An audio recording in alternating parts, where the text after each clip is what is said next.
小贱人，你以为这样本宫就怕了你？这不过是你的一面之词。本宫只要说不知道，就能把事情推得干净。你这样谋害皇上，还指着皇上相信你，胡吹冒料的扯犊子。哼！再说了，皇上如果真的想惩罚本宫，早就来找本宫算账了。可是你看，本宫现在过得好好的。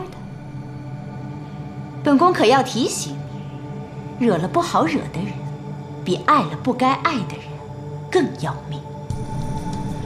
绿柳，替本宫掌他的嘴。是，娘娘。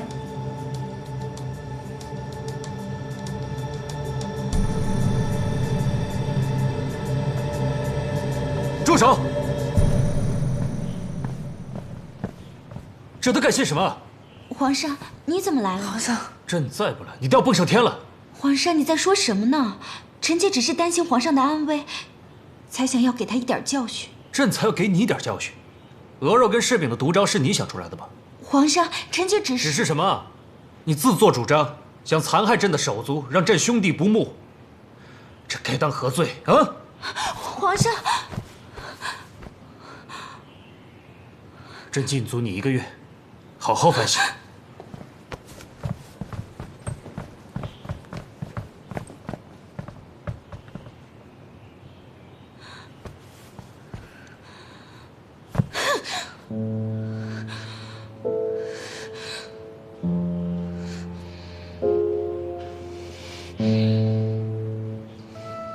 蒙妃娘娘，真是感谢你救了小北，大恩不言谢。来，我敬你一杯。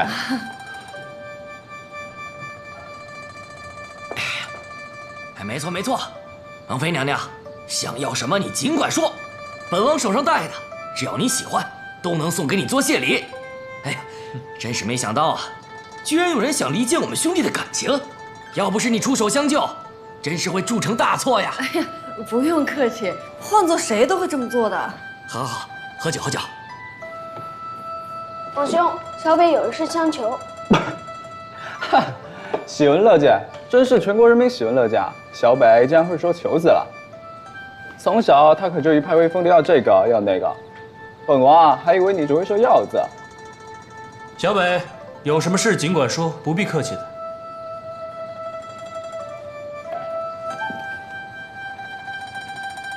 小北想要媳妇儿，就他。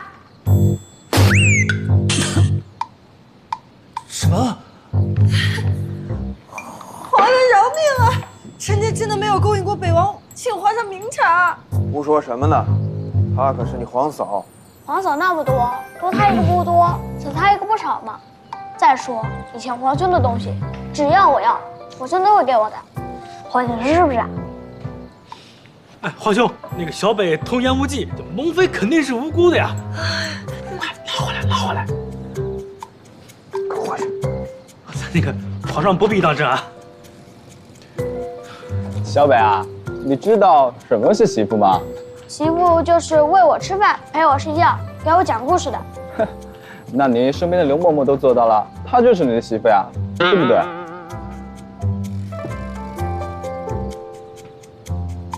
好像对哦。啊，男子汉大丈夫啊，你呀也不要过于贪恋美色了。你不比谁都贪恋美色，说这话有什么说服力？别得傻。小北，你看看为兄，一个媳妇都没有的，你呢也不要太贪心了，要不然刘嬷嬷会难过的。以后可就没人陪你玩，给你讲故事，你呀还得一个人睡。哦，那算了吧。魏用，老奴在。让蒙妃去长吉殿候着。哎，遵旨。各位，今天的事情呢，是一场误会，其实跟柿饼的事情是一样的。兄弟聚在一起本是不容易，来，咱们喝起来。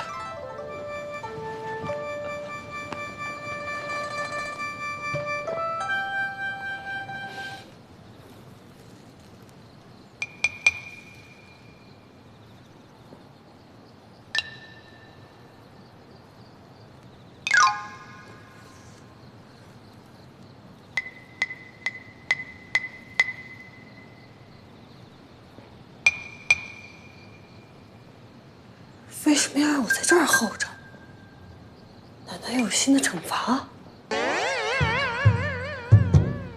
怎么这么惨啊？我招谁惹谁了？在这后宫里，想要愉快的活着，真的太难了。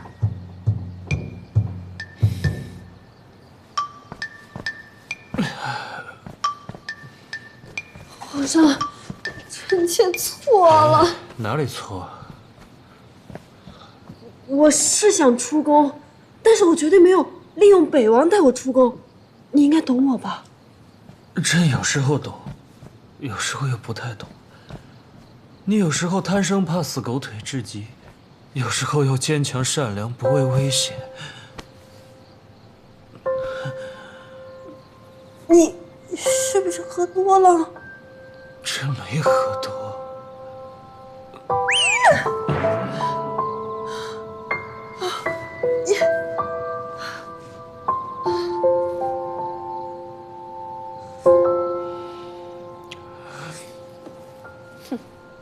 那我就可以放心大胆的吹牛了。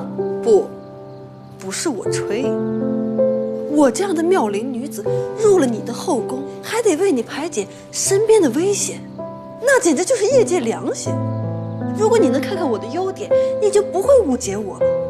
如果后宫的嫔妃们都能向我学习，那世界将变成美好的明天。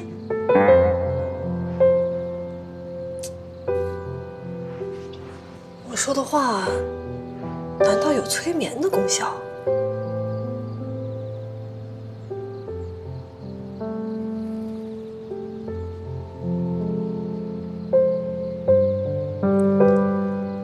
怪不得那么受欢迎，真好看。不，祸水，这就是传说中的祸水。我要清醒，要清醒。清醒点，清醒点，清醒点！放我出去！谁能不杀我就把我关起来，合适吗？那不是我呀，我没有杀人，我上座，我许愿，放我出去！你莫喊了。是啊，娘娘，皇上特意交代，暂时将你关起来是为了保护你。如果贤贵人的事跟娘没得关系，那么再3年的真凶肯定会对娘不利。再说了，这是5星级 VIP 特供牢房，条件也不差呀。就是。没事儿，你们忙你们去吧，这只是我每日清晨的热身运动。哎，等等，我点名要那几本书买了没？没买就快点去，看不见他们才是对我最大的刑罚。娘娘放心，我明日派人去买了。快去，快去！怎么说啊？孟非家到底这行大噻，那书特多，现在能买到。救命啊！来人呐！放我出去啊！来人呐！就在前面。快来人呐！下去吧，谢谢。哎呀，有没有天理呀？我是被冤枉的。吵什么？嗓子不疼吗？哎呀，看看这是什么？你怎么才来呀？快一点，我都等不及了。不要催了，快一点，快一点。来吧来吧，我们来搓麻了。走你，我们3缺1，你1是3，刚刚好。这几天芳华宫简直无聊死了。来，别客气别客气啊，就当自己家哈。赶紧的。快来呀，mam菲姐姐，来。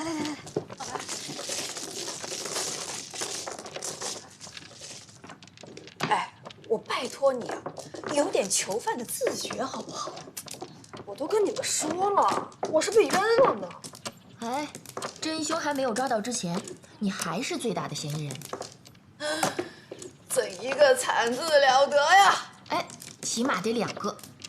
可是孟非姐姐，你为什么会成为嫌疑人啊？太惨了，我简直不想回忆呀。扫把星，你说谁？好，谁搭腔我就说谁呗。哎，想跑啊？怎么啦？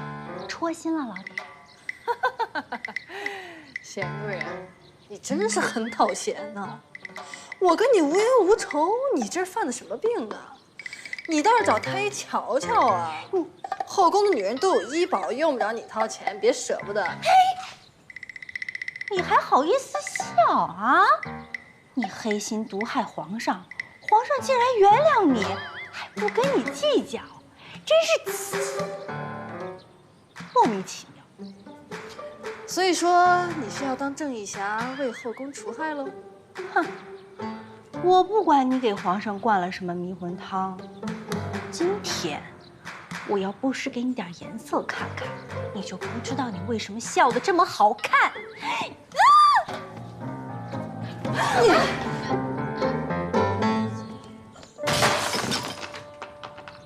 怎么会打起来了？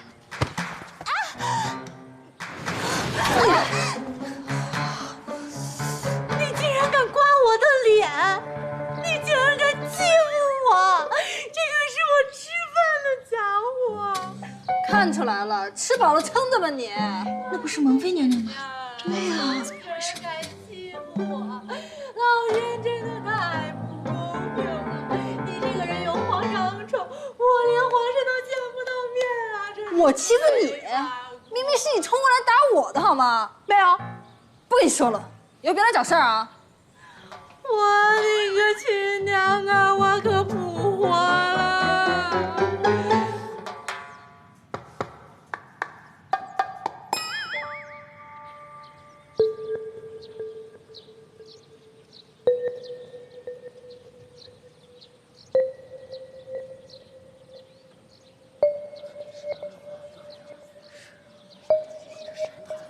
哎，那不是蒙妃娘娘的发簪吗？就是这样，所有人都说我，证据都指向我，不被别人怀疑都说不过去啊。别担心，会查清楚的。找到凶手了吗？没有，都是些蠢货！蒙妃娘娘怎么可能杀害贤贵人呢？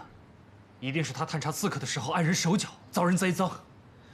是啊，那藏书阁走水的事情，那明显是冲着蒙妃娘娘来的。事到如今，只有召回大理寺少卿结束休假来参办此案。皇上，您说的是甄大人，就那个记忆神探吗？没错，宣他进宫。皇上圣命，我这就去。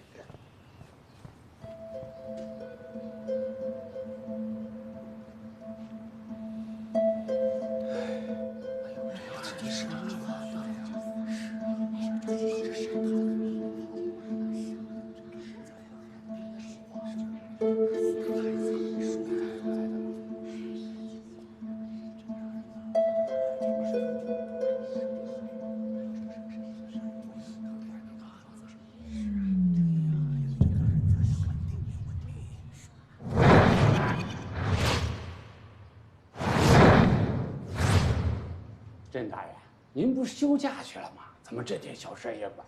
太劳心了。案子不分大小，更何况事关人命。哎，是，小的意思是啊，这人一看就毒死的，身体发青，嘴唇发黑。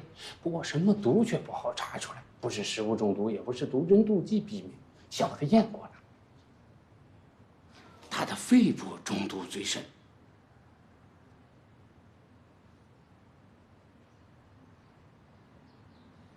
是吸入式中毒啊，对呀。如果有人在这毒屋子里放毒烟，那没道理就毒死他一个，那活着的嫌疑最大。甄大人，我分析的有道理吗？你只管验你的尸，不用管破案。破案是我的业务范围，好吗？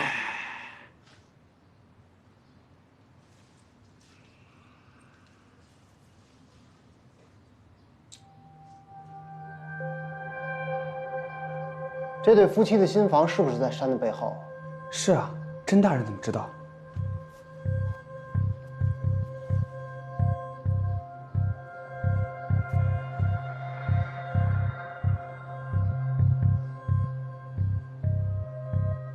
好，好了，我知道了。咱们去新房看看吧。走吧。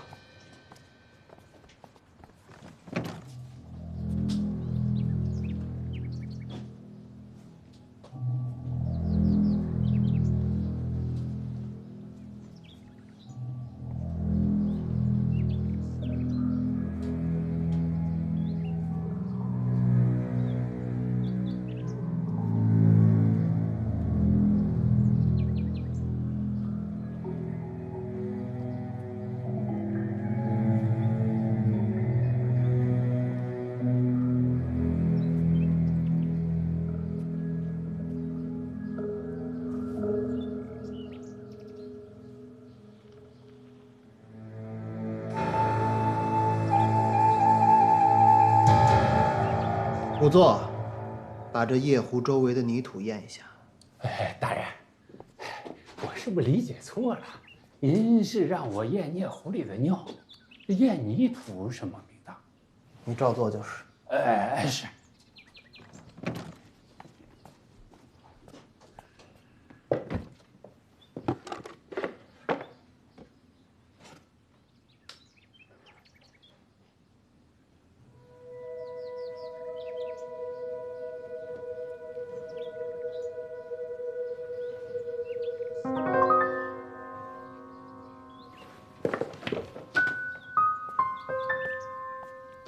大人，你看有毒！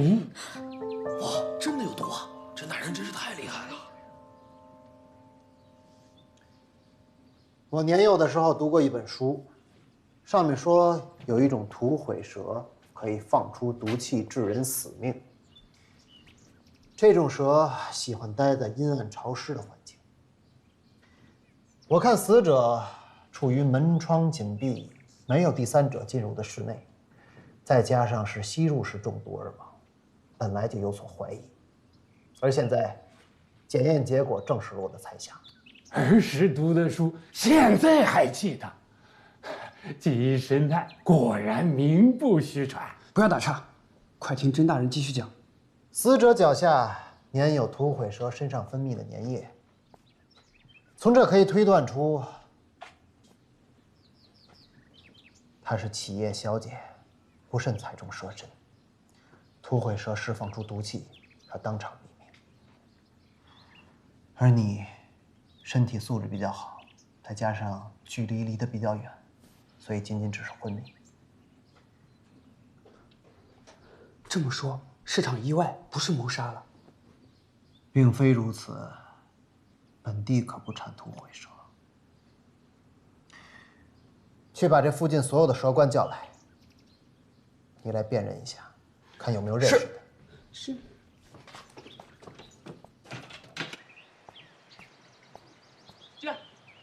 甄大人，人带到了。快，走。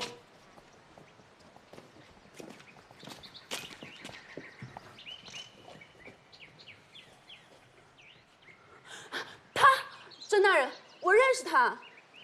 估摸是在我夫君出事的前几日，他调戏过我，我夫君还打了他呢。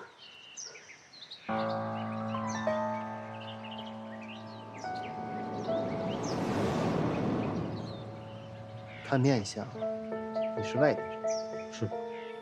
到此为止，案情一目了然。你轻薄于她，被她丈夫毒打，因此怀恨在心。将从外地抓来的土毁蛇丢弃在这房屋附近，造成了她丈夫中毒身亡。你认不认罪？我认罪。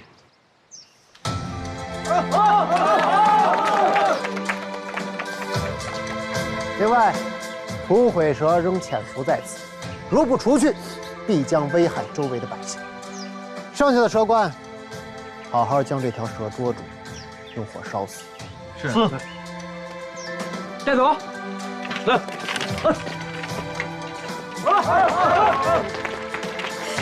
多谢甄大人。少爷，少爷，不好了，少爷。少爷，不好了。出什么事了？少爷，皇上跟前的吴公公前来请您，说是宫里发生了命案。我还在休假呢。少爷，小人听说，命案的嫌疑人好像是蒙妃娘娘。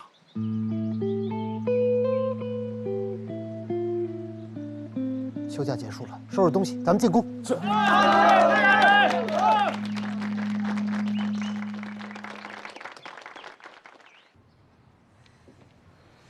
东风。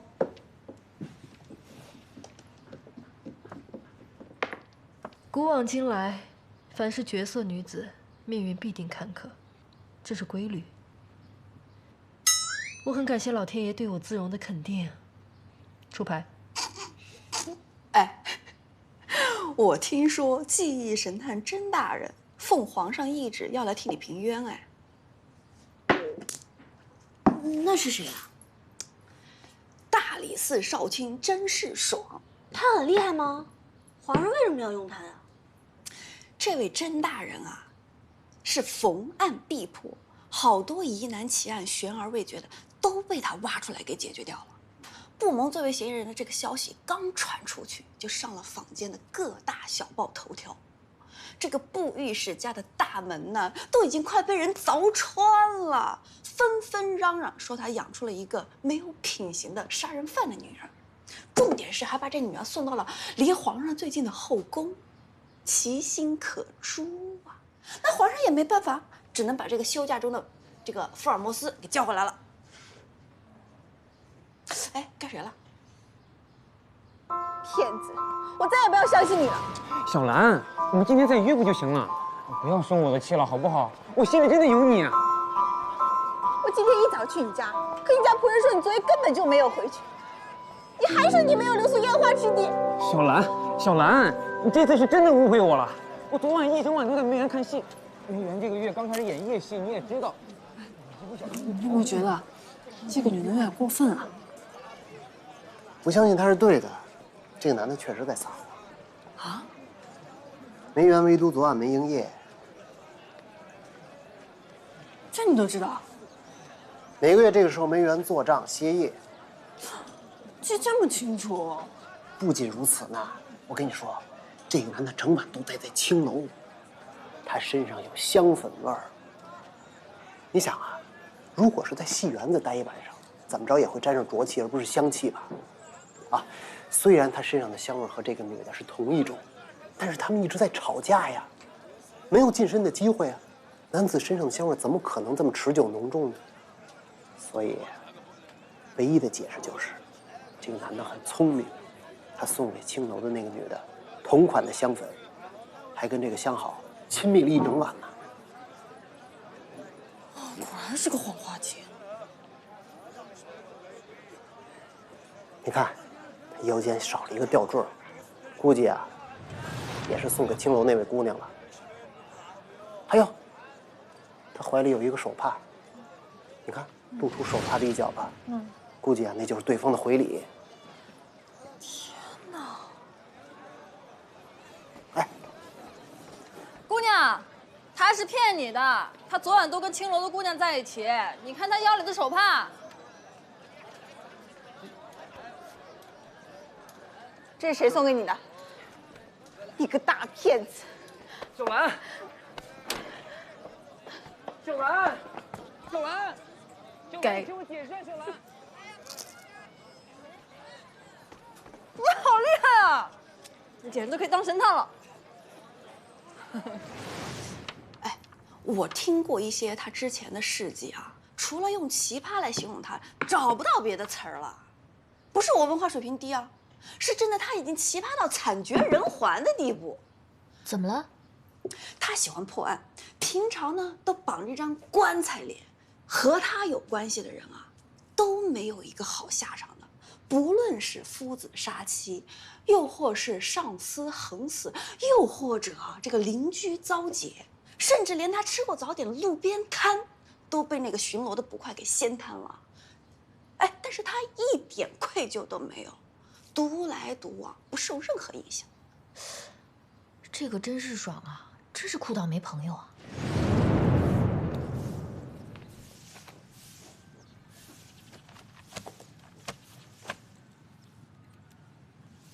你的香囊在策论第2卷里面夹着。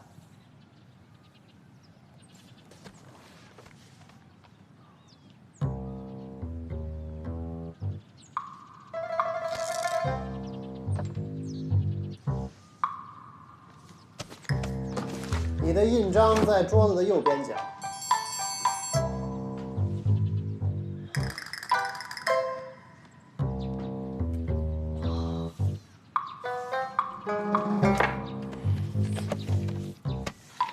你的扇子在座位的左边角。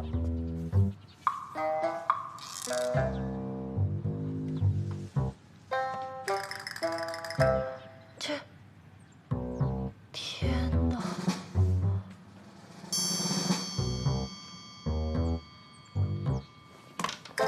你的手帕在宣纸下边压着。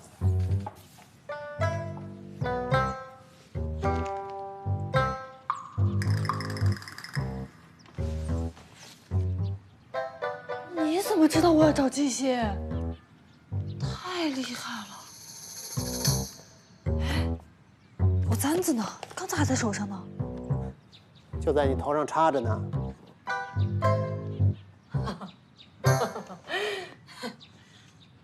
那你知道策论的第3卷在哪儿吗？就在第1架第2层右手边。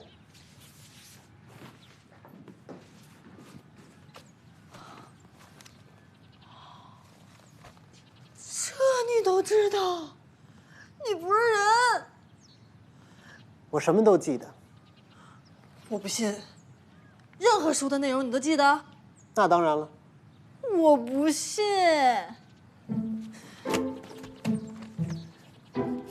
那这个第8页写的什么？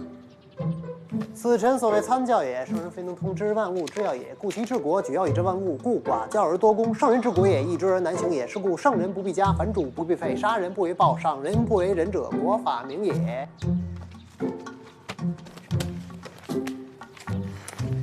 这个第11页写的什么？生财有大道，生之者众，食之者寡，为之者急，用之者疏，则财恒足。以仁者以财发身，不仁者以身发财。未有上好人而下不好义者也，未有好义其事不忠者也，未有府库财非其财者也。这都可以，你太厉害了吧！你怎么这么厉害？啊，你好厉害啊！我没什么厉害的，我就是记忆力好。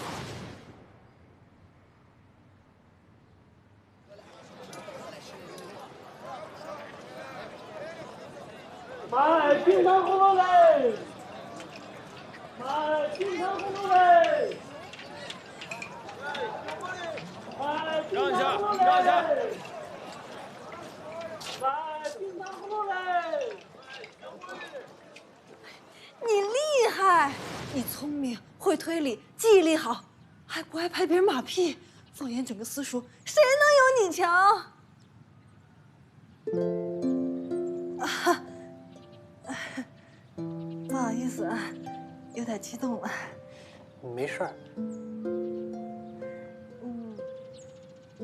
我有一个请求，你能答应我吗？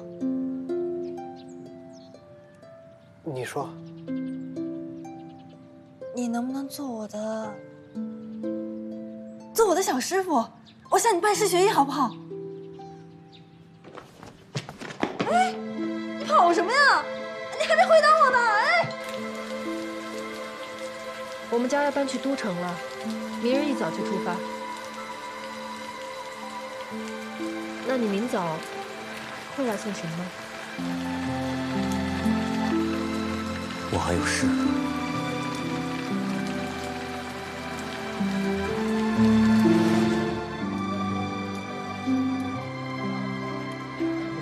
哎，你等等我！我今天要把这个说唱。你等我一下！真是爽！哎，真是爽！叫你呢！真是爽！你这什么耳朵？真是爽！真是爽！顾小姐，我叫你老半天，怎么听不见呢？你是不是耳背？请问你找我有什么事吗？啊，我是想说，夫子家贫，心丧未久，我们商量着一起捐点钱给他，让他给妻子下葬，也算是帮他渡过难关了。现在钱都齐好了，就差你的了。哦，那不用算我。哎，点同情心都没有啊！虽然这个夫子是刚来的，教过我们没多久，但是一日为师，终身为父啊，帮他是理所应当的嘛。你不会就差这几个钱吧？他双眼混浊，长期酗酒，醉而杀妻，对外还宣称其妻嫌其贫而悬梁自尽，满嘴谎话。我为什么要捐？啊？没听懂啊？不是，我们说的是同一件事吗？我说的周夫子。我说的也是周夫子。周夫子杀妻？他妻子不是上吊自尽的吗？哎，你怎么知道这事儿啊？他告诉我的呀。怎么会？周夫子的妻子去世的时候，他的语言、表情、动作细节，都在纷纷告诉我丧妻事件背后的真相。我不记得周夫子那天说了什么，做了什么，我只感觉他很痛苦。我记得，不过我要订正你一点，他不是感到痛苦，而是感到内疚。是吗？当人们后悔或者内疚的时候，就会不知不觉地露出反省的微表情。当时周夫子的眼睛盯视着其妻的尸身，皱眉，身体的肌肉紧张，同时呼吸紧凑，这一切都在说明他在后悔内疚，以及对自己酗酒有了很深的反省。现在的周夫子就是处于戒酒的戒断反应当中，手指时常颤抖，写字歪斜，口干，经常舔嘴唇。可是，你怎么现在才说呀？我是除了你第一个知道的吗？等后天吧，我会给官府写一封信，他们收到信之后就会找仵作重新尸检，那结果可以预见的，那尸体脖颈的勒痕会有少许的移位，那是在第一次勒住之后，再次在原来的印痕上勒住才能叠加的痕迹。你们就不用捐钱了，或者等周夫子长命之后，捐点香火钱给他还是可以的。为什么是后天啊？这种事儿也可以等的吗？我也没有办法。谁让周夫子到后天才能讲完这一卷策论？每个父子讲课的方式不同，如果中途换人，会影响我的。什么？真是怪人。哎，梦，你发什么呆啊？难道你认识他？到底认不认识呀？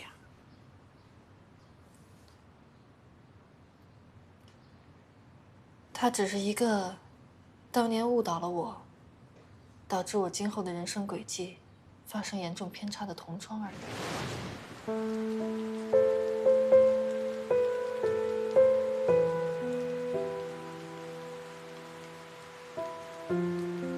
你最近怎么一见我就躲？不做师傅就不做，我们还是朋友，生什么气啊？我没生气。我们家要搬去都城了，明日一早就出发。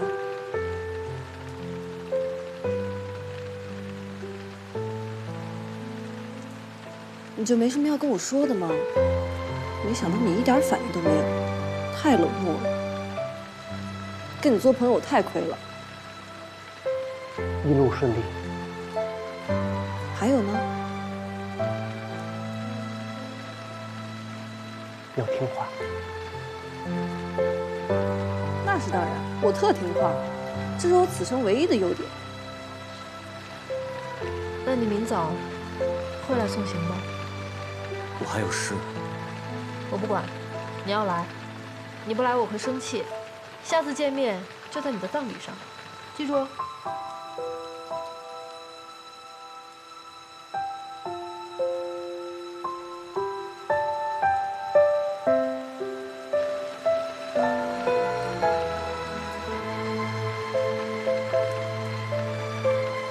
萌妹啊，你在磨叽什么呀？还不快上来？就等你一个了。别吵，再等一下。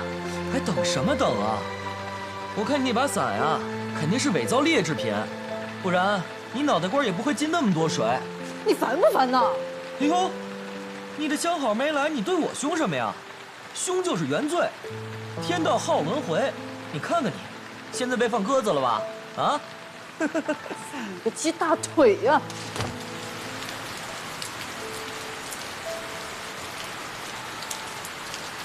哎，你等一下，你刚刚说跟甄世爽认识的人都会倒霉，那不萌卷入这场凶杀案，也就是说是跟他认识的后遗症？别这么说，他是个好人。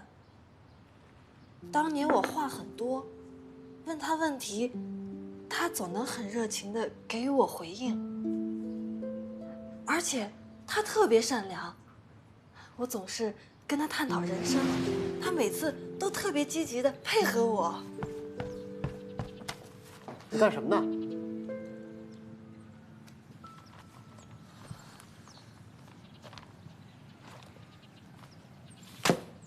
你可以不说话，但你说的每一句话都能当做治我罪的证据吗？不，我都可以当你没说过。那什么，周夫子的事儿算你猜对了。不过，你这个人真的很奇怪。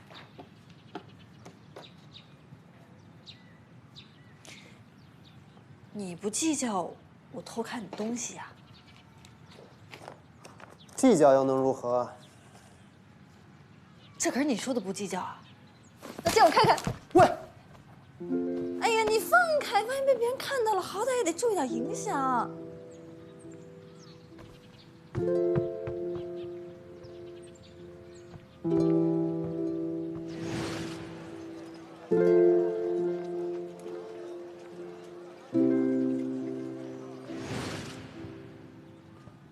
吃葡萄呢。那，还你，我看完了。哦。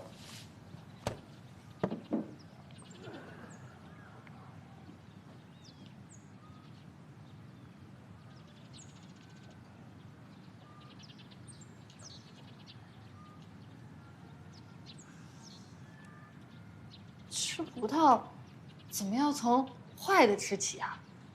哦，这是我的习惯。好的东西一定要留到最后慢慢享受。怪人有怪习惯，我敢打赌，你的这个习惯一定会让你饱受刮肉之痛的。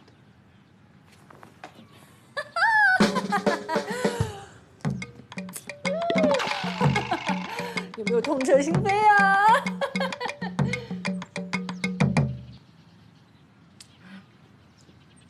我吃了你的东西，这个是赔你的。一个大男人，中午只吃葡萄怎么行？谢啦。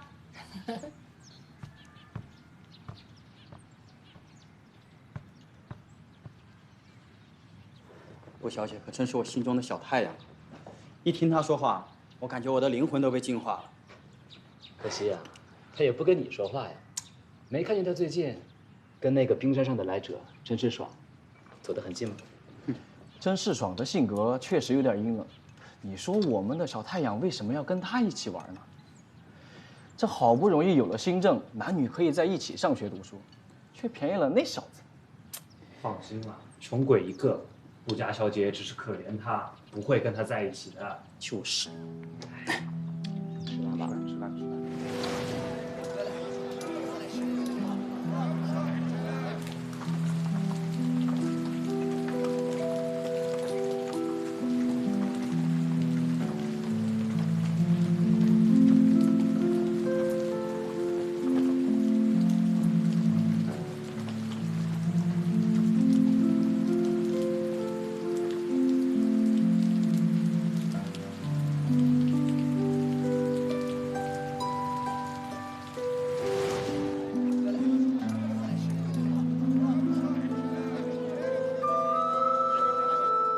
不知道他过得好不好，依旧聪明无比吗？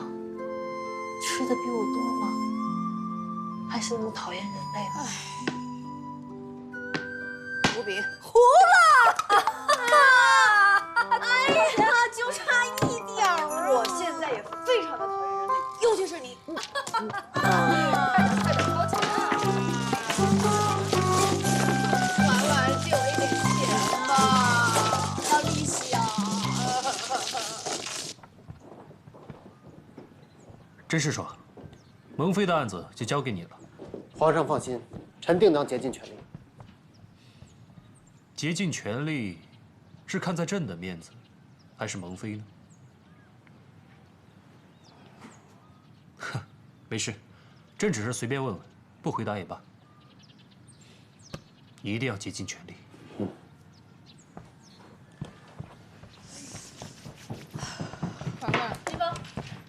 蒙妃娘娘，有家属来看你来了。没空没空，小鸟一只。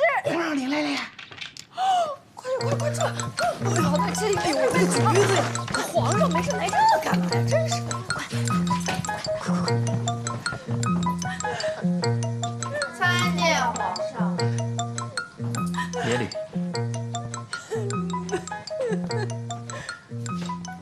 参见皇上。起来吧。是。倒是挺热闹的。哪有？我们刚抱头痛哭完毕。对了，皇上，不是说有我家人来探吗？谁呀？我爹还是我哥啊？倒是有这么一回事，也算是半个家属吧。家属就家属，什么叫半个？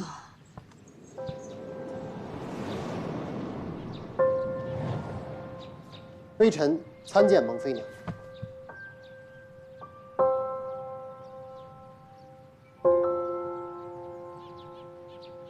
皇上，你也无需多礼。朕今日叫你进宫，是因为蒙妃曾经跟朕提起过你是她同乡，还曾经论及婚嫁。刚好蒙妃遇上点事。那什么，皇上，你可能是记错了。别看了，咱们走吧。甄大人，走吧，只是我年少时的同窗而已。好，现在是同窗啊，你们那么多年不见，想必应该有很多话要聊吧？朕在这儿，会不会打扰你们？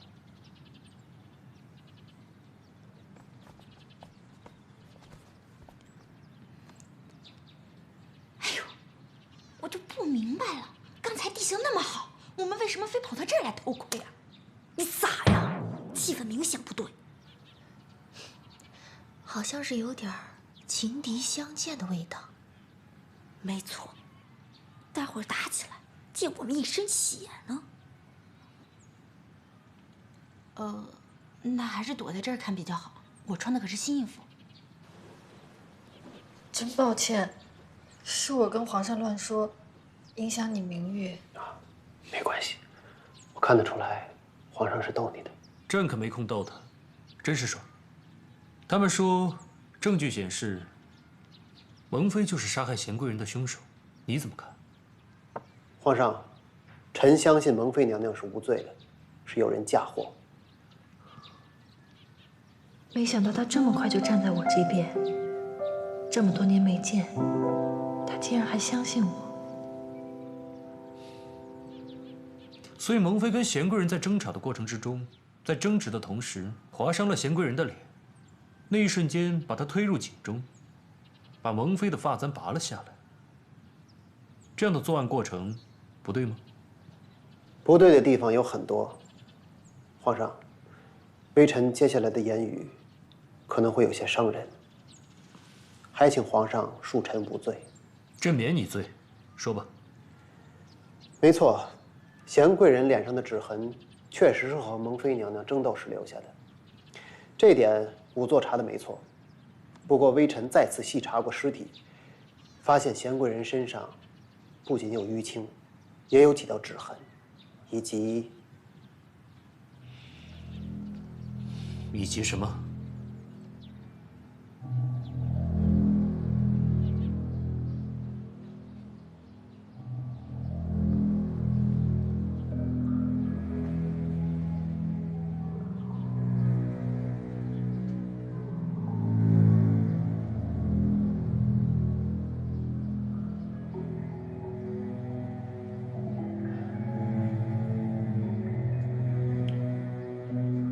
尸体面部青紫，两眼微张，眼球凸起，布满血丝，腹部肿胀，处之稍硬，身体还有多处淤青和擦伤，皮肤褶皱，为溺死之症。是的，是的，发现的晚，因此尸体在水中浸泡的时间过久，影响了对死亡时间的判断，大概是亥时到子时之间吧。有打斗过的痕迹。贤贵人这额头有撞击伤，脸上还有一道指痕。有人正说他与蒙妃娘娘发生过争执，后来小的在蒙妃娘娘的指甲缝里发现了肉丝，配对后正是他这道伤痕。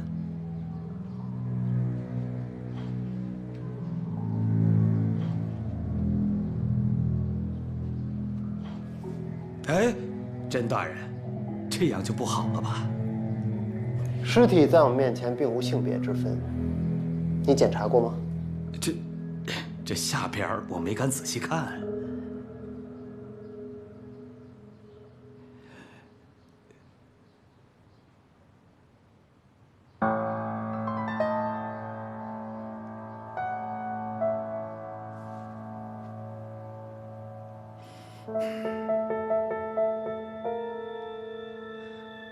你不仔细看，所以漏掉了这具女尸私密处快要消失的恩爱痕迹。什么意思？你是说这痕迹是和男子欢爱后所留？正是。可是谁都知道，贤贵人并不受宠，皇上也没有招幸过她。难不成皇上被戴了绿帽子？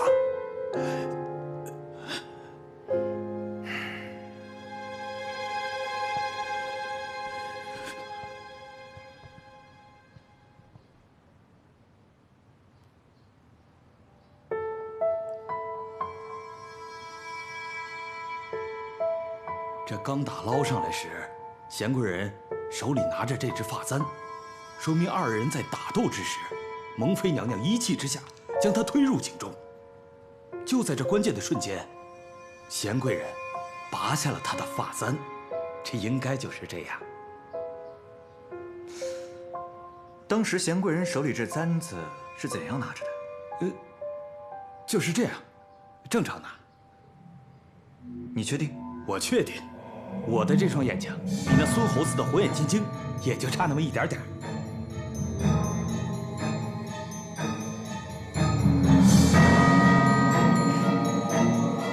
我知道了。放肆！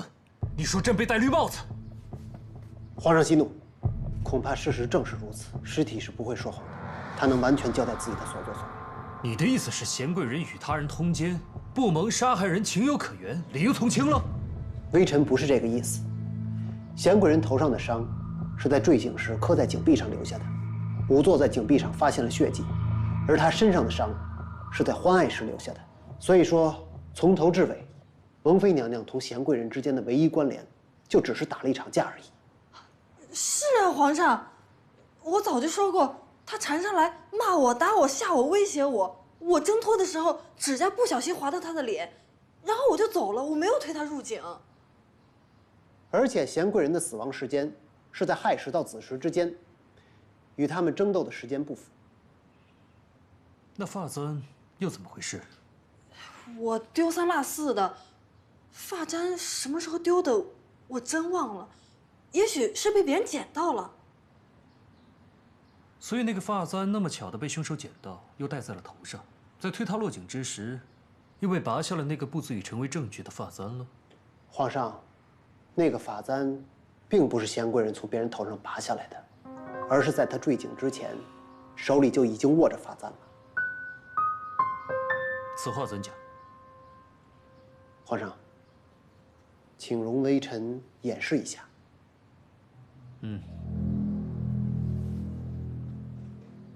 得罪了，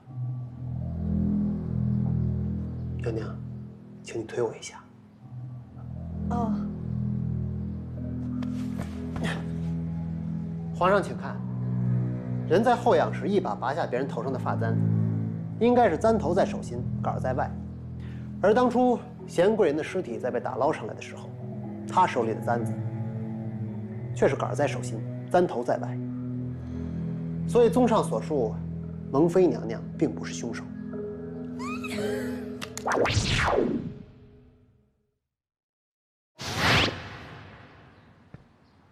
有道理，朕限你5天之内破此案，找出杀人凶手和陷害蒙妃的人。如果破不了，朕就治你的罪，有问题吗？这时间也太紧了。朕没问你。微臣遵旨。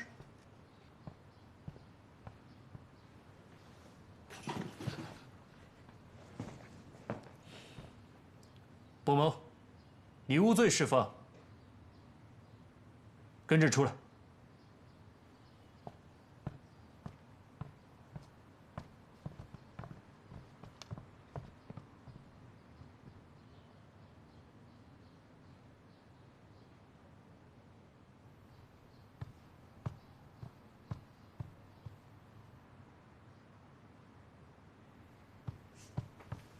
你怎么还没走啊？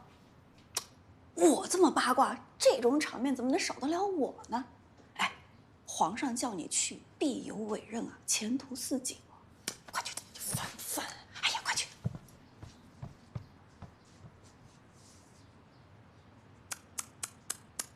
这么浓的醋味，我都闻到了，他居然这么迟钝。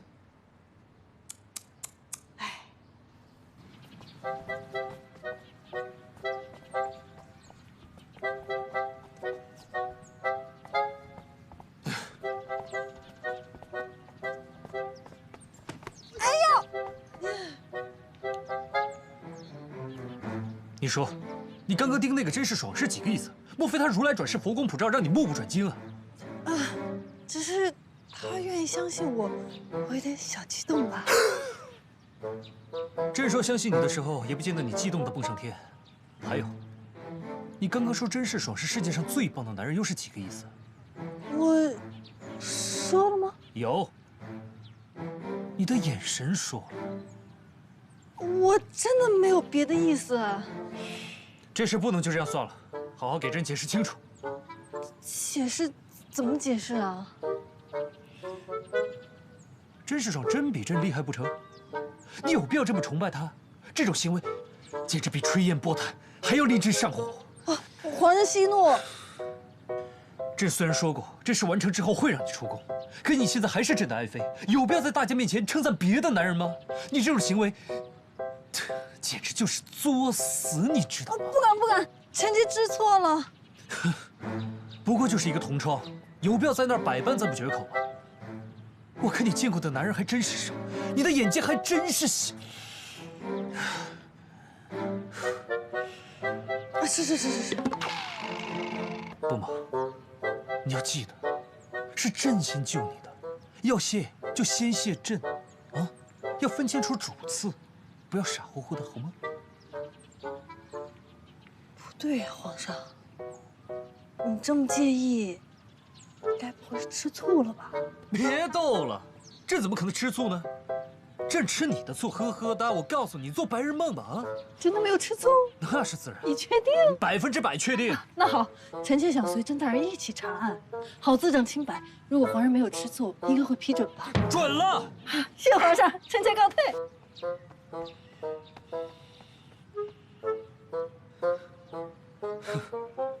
他还真是后宫的头号白眼狼。去吧。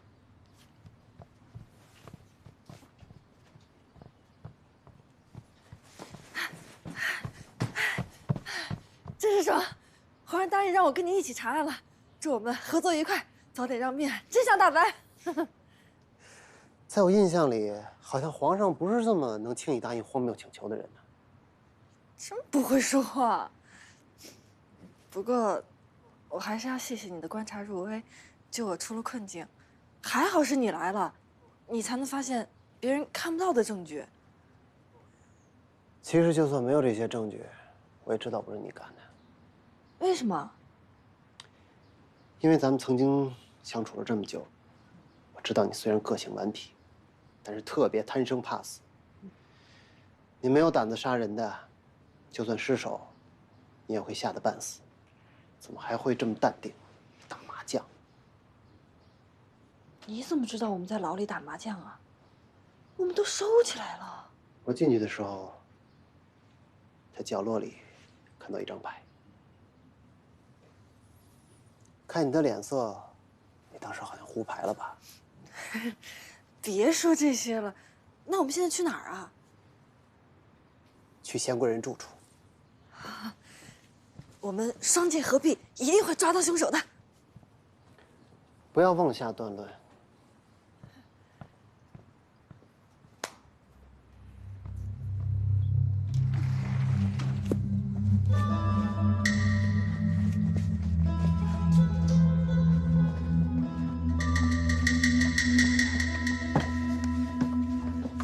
喂，停下！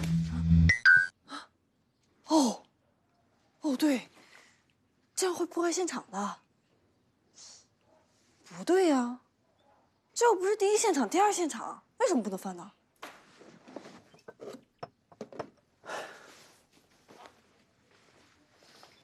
你告诉我你要找什么？就没有目的的找呗，万一找出什么可疑的东西来呢？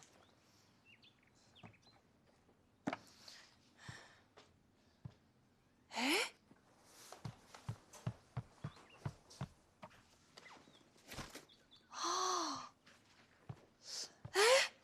这把扇子我记得，是东王爷的。啊，我的记忆力快赶上你了。心上人，喜不喜欢本王的扇子啊？给本王笑一个，本王啊就把它赏给你了。就在腊八节的家宴上，东王还拿这把扇子调戏宫女呢，说只要宫女给笑一个，他就把这扇子送给她。当时没成功，难道私下里宫女又去给东王笑了？那这扇子出现在这儿，哦，我知道了，是那个宫女杀了贤贵人。天哪，这么快就破案了吗？这感觉太酸爽了，哇！5年不见，你的智商还是这么岌岌可危啊！宫女不是凶手。哎，为什么呀？真是爽，真是爽！哎呀，我问你呢，你没听见呢？我听见了。那你快告诉我，为什么凶手不可能是那个宫女啊？我以为这么简单的推理你可以想得明白呢。如果东王真的把扇子交给宫女，宫女作案之后把暴露身份的东西留在被害人住处，这么多天都不取走，就等着我们发现吗？哎，你说的有点道理啊。仅仅是有点道理。好吧，你说的对，一般人不可能那么蠢。那我们现在怎么办啊？出宫，去找东王打听一下。出宫？好久没出宫了。哎，你在宫门口等我，我回去换个便装，马上就出来啊。宫门口啊。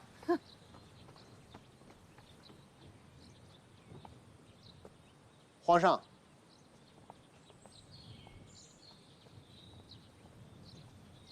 爱卿免礼，朕只是恰好路过。怎么样，案情如何？查到哪一步了？啊，皇上，微臣这就要出宫去找东王调查一些事情。呵，是吗？那快去吧。在等蒙妃吗？啊，皇上，依微臣之见，您可以禁止蒙妃娘娘参与此案，一来比较安全，二来可以避嫌，这样也省去皇上担心了，不是吗？你们俩要是没事，何须避嫌呢？他爱去不去是他的事，朕不管。哼，皇上说的是。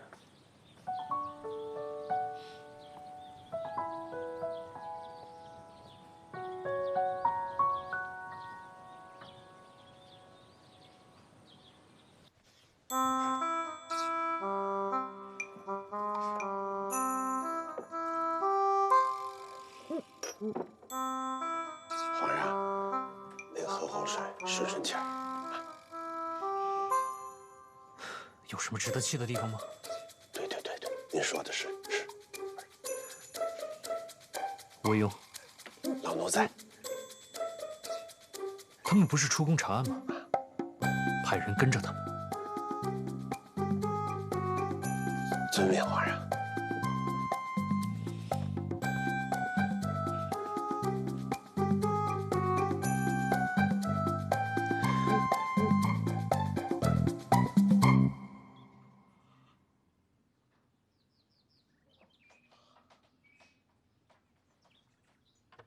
主子，你真的要出宫吗？哎，让奴婢陪您一起去吧，这样路上还能服侍照顾您。我又不是去度假。是吗？哎，主子，你把这个包袱拿上吧，奴婢给你准备了好多好吃的，防止你路上肚子饿。哎呦，我是去办案，又不是去逃荒，带这么多吃的干嘛呀？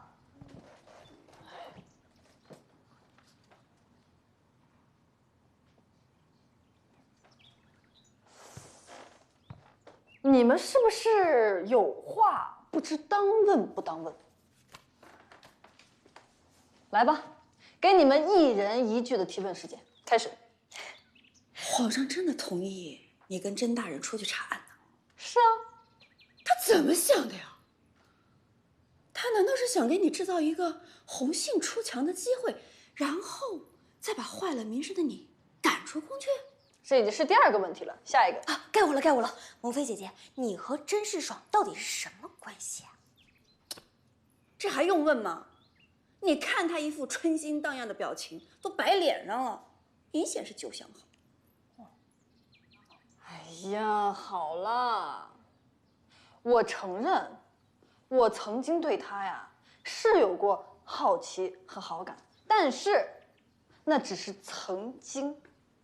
下一个，既然你对他有好感，那为什么没有在一起啊？文人，错过感情这个事儿，你应该比我更清楚吧？我怎么会了解？我又没有错过。我相信啊，在我有生之年，我一定会等到那个人出现。没想到老兄比我还痴情啊，真是人不可貌相。亲，这个花痴跟痴情不是一个意思，好吗？蒙妃姐姐，我还有个问题，你和他当年到底是怎么错过的呢？提问时间已到，再见。出宫以后帮我代购东街的新品烟。啊，我也要，蒙妃姐姐，我听说宫外的糖葫芦特别好吃，你回来时候帮我带一点呗。你看，我就知道你比他们都靠谱，你都没让我代购。哦，没说不让你带呀。这宫外啊，有一个特别有名的铸剑大师，你回来了一定要给我捎几把好的宝剑回来啊。哦，清单在这儿，